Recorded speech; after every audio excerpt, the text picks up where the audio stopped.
It's the first video of 2024, and what better way to kick things off than a video going into my colour grading process using a very powerful plugin called Dehancer. Dehancer is a very powerful film emulation plugin for DaVinci Resolve, Premiere Pro, After Effects and Final Cut. They also have an incredible app for iPhone which does photo and video editing. I'll be going into that a little bit later, so make sure you stick around. Okay, it's getting dark and it's pretty cold, so let's go inside. Dehancer did reach out to me and asked me if I wanted to try the pro version of their plugin, but to make it extremely clear, they did say they do not want me to sugarcoat anything, they want me to be completely honest, and that's what I'm going to be. They haven't told me what to say, they haven't paid me for this video, and they don't get to see the video before it gets uploaded. That whole sequence at the beginning was all shot on the Sony a6700. It was S-Log3 10-bit. Let's jump straight into Premiere Pro and we'll go through the whole color grading process. So open up Premiere Pro and add the clips to your timeline. I've got this sequence here, which is a very kind of grungy look. And I've got this sequence here, which is one I shot a couple weeks ago, which is a bit more cinematic. The Dehancer plugin is quite taxing on your PC, so your playback might be a little bit laggy. That's just something to keep in mind. We'll start off with this sequence here, and you just want to add an adjustment layer to your clip. And then you want to go to Effects and type in Dehancer.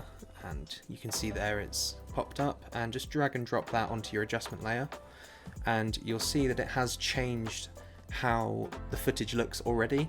It looks horrendous, but don't worry, we're going to fix that. What I like to do is make sure everything is turned off here, so just go into all of the tabs and just disable everything. It would be nice if there was a button to check that would just disable everything, but there isn't, so we'll just do it manually. Okay, so it's easy to look at this and be a bit intimidated, but just take it panel by panel and you'll soon realize that this is actually quite simple. First thing you want to do is go into the Input tab and then change the source Rec 709 to Choose Camera, and then you want to see here it says Camera Not Selected. Click on that and you can see the massive library of cameras that they have. If you don't see your camera in this selection, then maybe have a think about what sensor it shares with another camera. For example, I believe the ZV-E10 has the same sensor as the A6400, I think, don't count me on that, but you kind of see what I'm saying. So for this sequence, I shot with a Sony a6700 S-Log3 Gorma 3 Cine, and you can see it's kind of made like a Rec 709 LUT for this, which is really nice. And we can come back to these values here once we've added a few more elements. Open up Film and click Enable, and then you can kind of go through all of the different types of film. There's so many really nice ones. Oh, that's quite good actually. Quite like that one. Might go for that.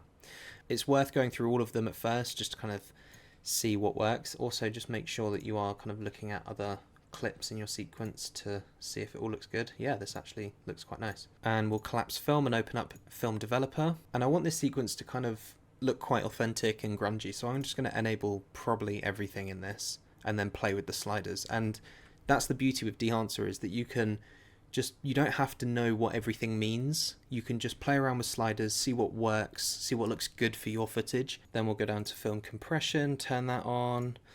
Expand, turn that on. Print is nice if you enable that, and then you can go to any of these.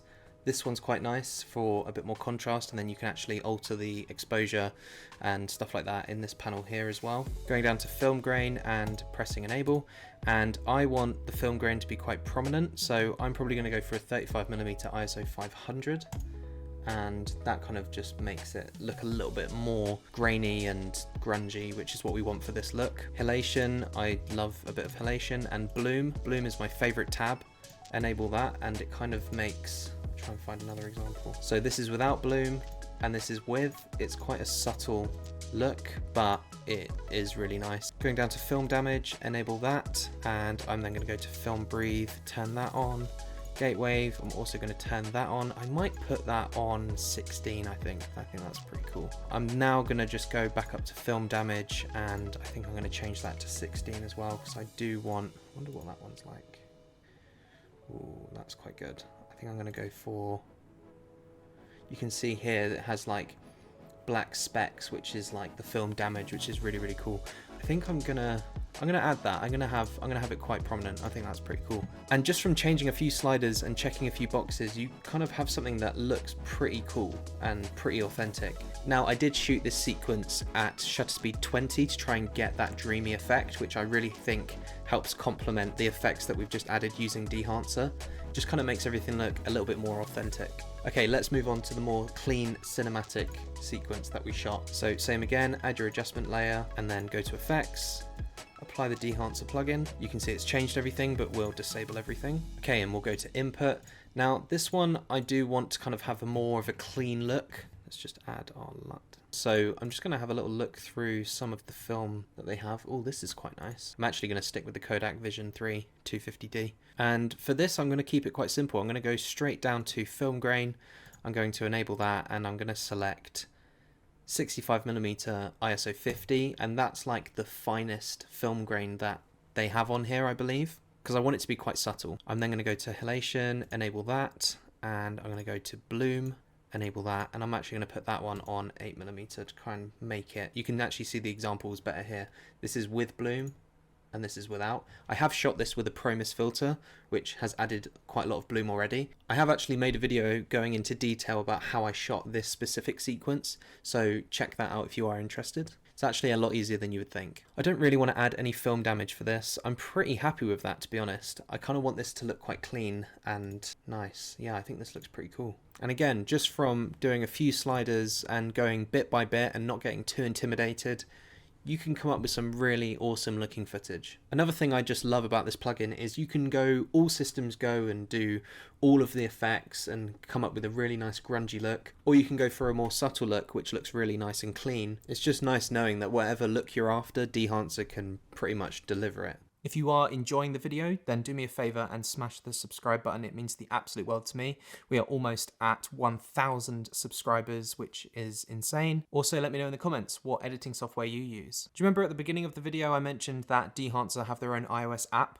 Well, it's pretty sweet. The app has photo and video capabilities. The video editor features some extra tools such as Film Breathe, which is when there's a slight change in contrast, exposure or color as the film moves. It also has a tool called Gatewave, which I'm going to read straight from the Dehancer website. This is a commonly used term that refers to the mechanical swinging of a film strip while it is being pulled through the frame window in a film camera, projector or video coding device. The app is compatible for iPhone and iPad. It's not just an ordinary app with filters. There is so much scientific stuff going on here. The color and tools on this app are pretty much exactly the same as it is on the plugin. Whenever the app has any profile updates, you can see it at the bottom here. You just press update profiles and it will take a few seconds and then boom, you've got all the latest stuff that they've added to the app. Just tap open photo or video and then you can choose from your photo gallery all of the photos and videos that you want to edit. You can see here it's giving me my last edits on top of this video, which is really cool.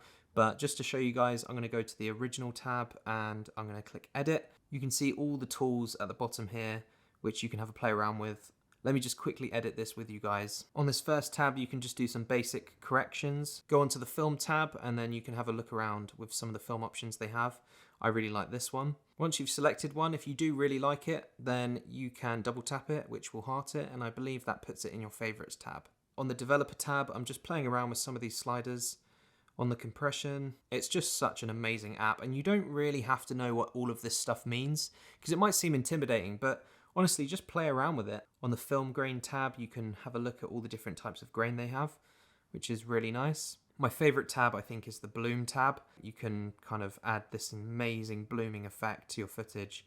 And especially if you're outside doing night stuff, this will look so cool. Add a bit of vignetting to kind of make it a bit more moody. And then film damage, you can add film damage if you want.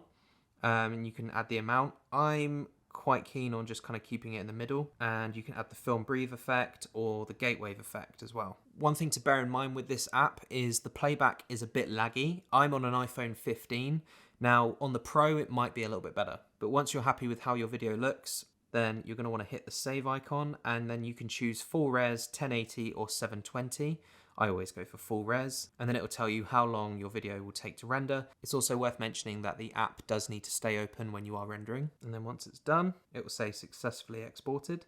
And then you just want to rinse and repeat with some other clips that you've taken on your phone, and then open up an app like CapCut, which is a free video editor. It's just such an amazing workflow. You can shoot your videos on iPhone, you can then play with the colors and how the video looks through the Dehancer app. Then you can edit it for free on CapCut, which is an amazing video editing app on the iPhone, which is completely free.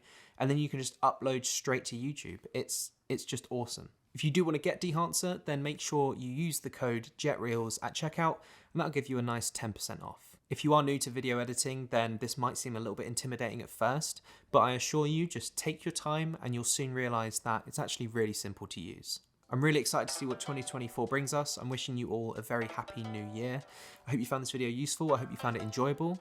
Have a great rest of your day or evening, and I'll see you in the next video.